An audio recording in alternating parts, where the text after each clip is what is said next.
Welcome back to another episode of the Bible Explained. I am Dr.Freedom. I'm coming here to conduct this Bible study, more in-depth Bible study, to use my college degree in some way, shape, or form rather than let it languish and deteriorate for absolutely nothing. If I spent $40,000 to get a degree, I should at least put it to use. And so I've decided to conduct these Bible studies to assist anyone who is struggling with a very basic understanding of the Bible and wants something much, much deeper. We're going to read through every single chapter and every single verse and focus on the wording, the structure of the sentences, and the meanings behind a lot of it. So if that sounds great to you, we're going to continue on. And we're on Genesis chapter 9. Previous chapter was Noah coming out of the flood, God remembering Noah and sparing him, things like that. So if you're curious about that, you can check out the previous video. I just want to greet you in the light and want to continue on with God's blessing, and hopefully we'll learn something today. So let's jump right into it. We're going to begin right at chapter 9, verse 1. This is going to be covering God's covenant with Noah, and we're going to be reading out of the New International Version. I go between King James and New International, but there's plenty of versions you can read with differences in language, words, and things like that, and that is the intent of this study. So, again, chapter 9, verse 1. Then God blessed Noah and his sons, saying to them, quote, "Be fruitful and increase in number and fill the earth." Now, that is just verse 1. God is still speaking. The quote is not finished. I want to focus on the wording here. God took Noah, his sons, and his sons' wives, and his wife, and he spared them. He took them, he said, I'm going to spare you because you guys are literally the only guys who believe in me on the entire face of the earth. We don't have a number of the populace at the time that inhabited earth before the flood. We don't have a number. Could be in the millions, could be in the billions, could be in the trillions. A lot of scientific studies, a lot of historians estimated it to be somewhere around 7 to 8 billion people. And that's quite a lot. Could be in the trillions. Could be less, could be more, right? We just don't know. So God says with all these people, remember, he flooded the earth. He said, the only thing on man's heart was to do evil. Floods the earth, gets rid of all of man, saves Noah, and then says, yeah, go ahead, you know what, just have some kids. Now, the reason I say that this is really insane to me is that in the Garden of Eden, God gave Adam and Eve everything. Everything they could want. This was paradise, literally walking with Adam and Eve. And while walking with them, they still rebelled against God and didn't listen to his commands. And so God destroys the earth, destroys humanity because of man being evil. And then he says, yeah, just go ahead and fill the earth again. I mean, obviously, the thought process is, you saw me destroy the earth, you're going to tell all of your children to listen to me and never sin again. But sin is so powerful and so strong that it is literally a reaction. If you were to trip and swear, boom, you just sinned. You just doomed humanity. This is why it's so important that Christ had to come. And as we continue to go through here, as we continue to go through Genesis and every book of the Bible until we get to Christ's crucifixion, you're going to understand the true insanity of the cycle of sin and how just following God's tenets would be impossible anyways. So he says to increase the number of people and fill the earth. This is what his command was. Verse 2, the fear and dread of you will fall on the beasts of the earth and on the birds in the sky, on every creature that moves along the ground, and on all the fish of the sea. They are given into your hands. Verse 3, everything that lives and moves about will be food for you. Just as I gave you the green plant, I now give you everything. The quote is still not finished for this segment, but God is still continuing. So I have to say, I have to say that this is pretty interesting. God is giving out interesting, unique commands here. And the Lord said, originally, you are not supposed to be eating all of these animals. You're not supposed to be killing these animals, these creatures, but now I give them to you. Now, again, I propose an interesting question. Why all of a sudden are all of these animals ours for food now? Why are we not eating like we were before? And the answer could just simply be that the good Lord destroyed all the vegetation that we were going to eat and decided not to replace it for whatever reason. And instead, now we are given over the animals, the creatures that were created. It is a unique question that is not often asked. He noted, just as I gave you the green plants, now give you everything. Again, there could be a distinction. For example, we have bananas and apples today. Apples are red, bananas are yellow. Obviously, they aren't the same as they once were way back in the day. But that aside, there were foods that were colored differently than green, and you could eat them and they were plants. But the Lord specifies green plants. So again, wording could be everything. Nuances could be everything. Could be important. Could be worthless. Could mean nothing. You know what I mean? But still, an interesting thing to take note of. The Lord is giving us everything. And yet, there is no real explanation behind it. However, there are stipulations. Verse 4, but you must not eat meat that has its lifeblood still in it. Verse 5, and for your lifeblood I will surely demand an accounting. I will demand an accounting from every animal and from each human being too. I will demand an accounting for the life of another human being. So, we have our stipulations. You cannot be eating the meat of a creature that is still alive. The lifeblood's still in it. Basically saying you actually have to kill the creature. It can't be living and you eating it alive. So, the Lord does take mercy on those that are going to be consumed. And for your lifeblood I will surely demand an accounting. But take notice of this, I will demand an accounting from every animal. So this could be viewed in certain ways. There's very little in the Bible that discusses and talks about animals and how they would make it to heaven, if they even would make it to heaven. A lot of people say, oh, they don't have souls. They do have souls. We're not going to discuss that here right now.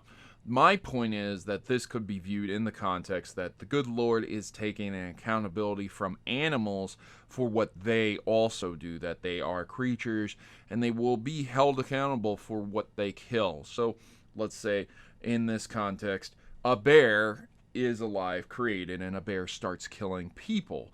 The bear dies, he gets to heaven, and he is judged. That is something that could be viewed in this context, though it could be more viewed that a human would be judged based on every animal that they themselves killed also.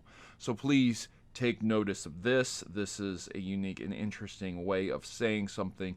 Compare it against other study Bibles if you are curious. Again, it just says you can't frivolously be murdering animals out here. All right? You're going to have to take accountability for that. And by the way, you can't be killing people either. Verse 6, whoever sheds human blood, by humans shall their blood be shed, for in the image of God has God made mankind. This is quoted and structured differently in my Bible, though in many other Bibles I'm sure it really doesn't matter, because all of this is God's word that is being stated, literally being spoken. It just says that whoever kills a human upon another human will have issues, will likely die. Live by the sword, die by the sword. We saw it with Cain and Abel. Cain was cursed. But this is a more direct explanation. You're not just going to be cursed, you're going to die also. So don't be killing out there. And the reason for that is because God made us in his image, and those who are made upon God's image should not be slaughtered in such a way. We're going to move on, and we have verse 7. As for you, be fruitful and increase in number, multiply on the earth and increase upon it. Again, this is a callback to what we see on verse 1, the continuation. Be fruitful and increase the number and fill the earth. That is verse 1. Here we are, as for you, be fruitful and increase in number, multiply on the earth and increase upon it. That is verse 7. A callback, same thing stated twice in the same exact chapter, putting emphasis on its importance. Verse 8, then God said unto Noah and to his sons with him. Verse 9, this is God speaking now.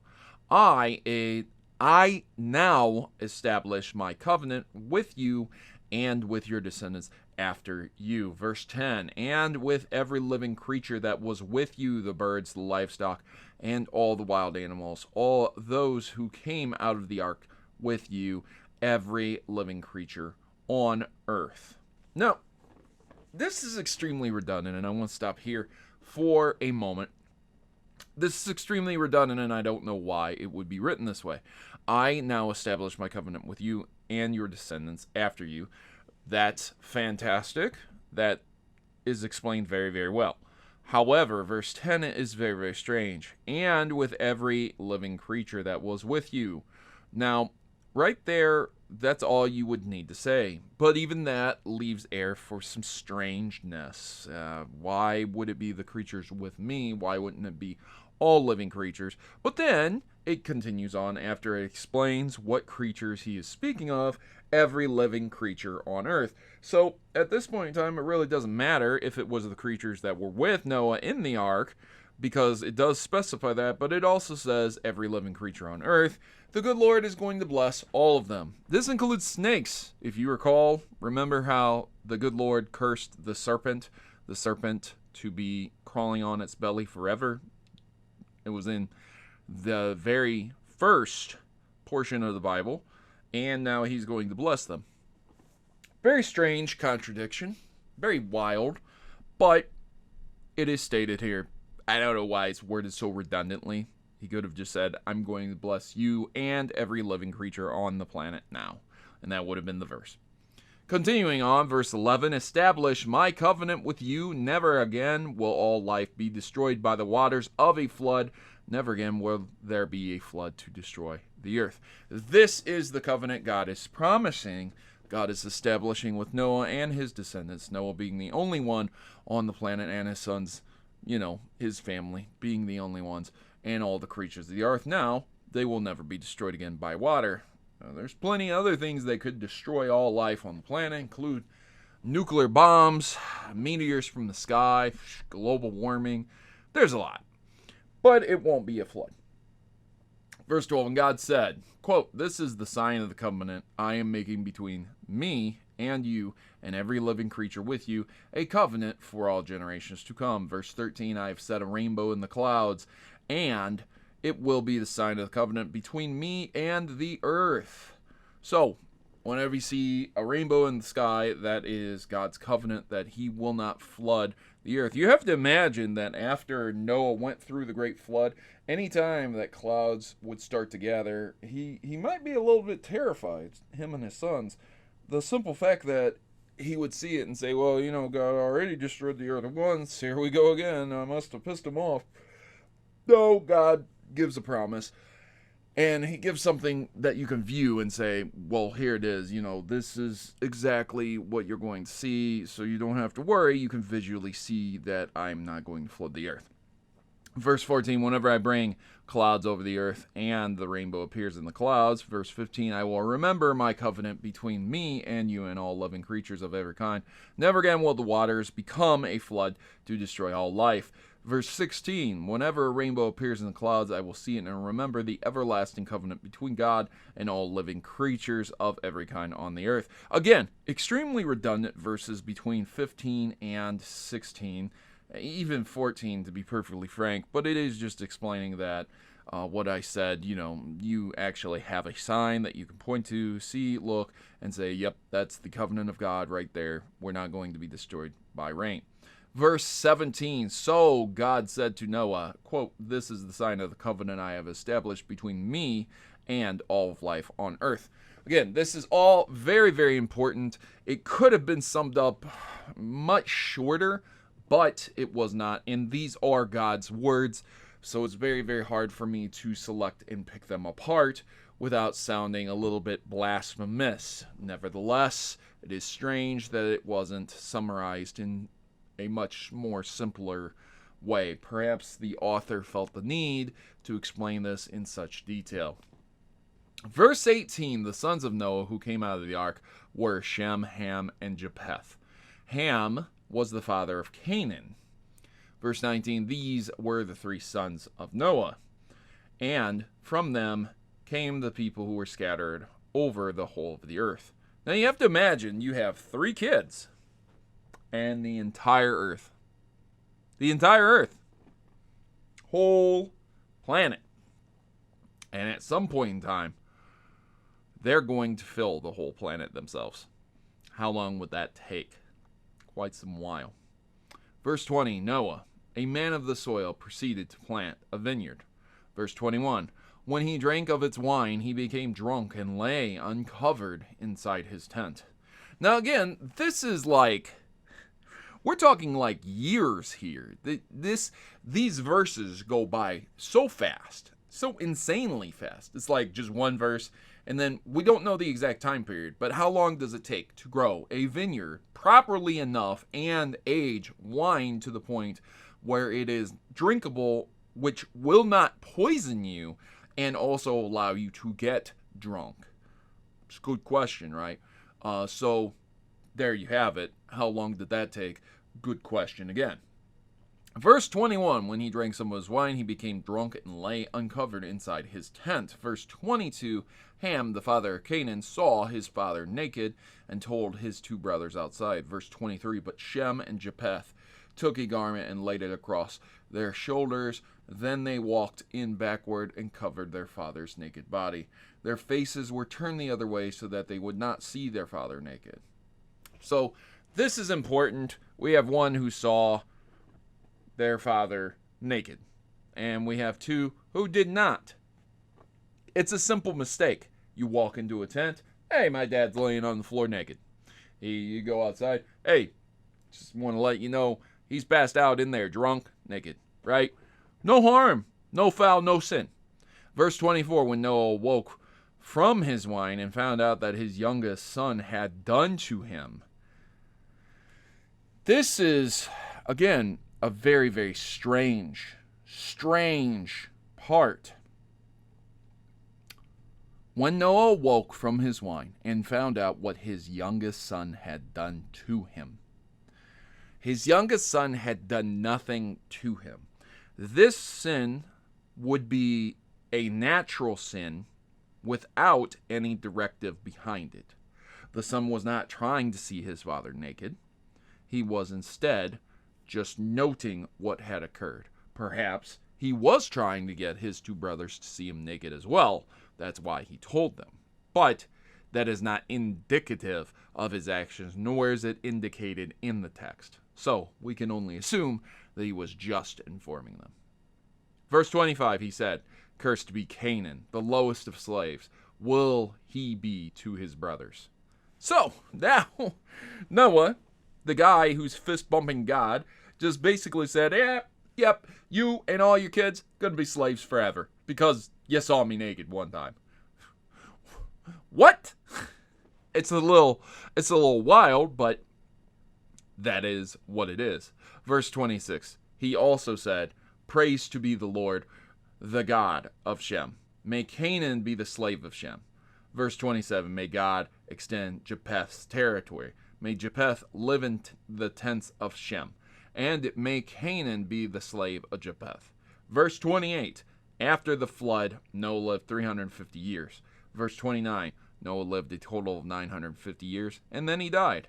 This ending part is very, very strange to me, and it's very, very difficult for me to grasp and understand. The fact is that Noah had lived 350 years after the flood, and about 600 years before the flood had occurred. He had these kids, and this sin occurs after the flood, after the complete destruction of the world because of sins.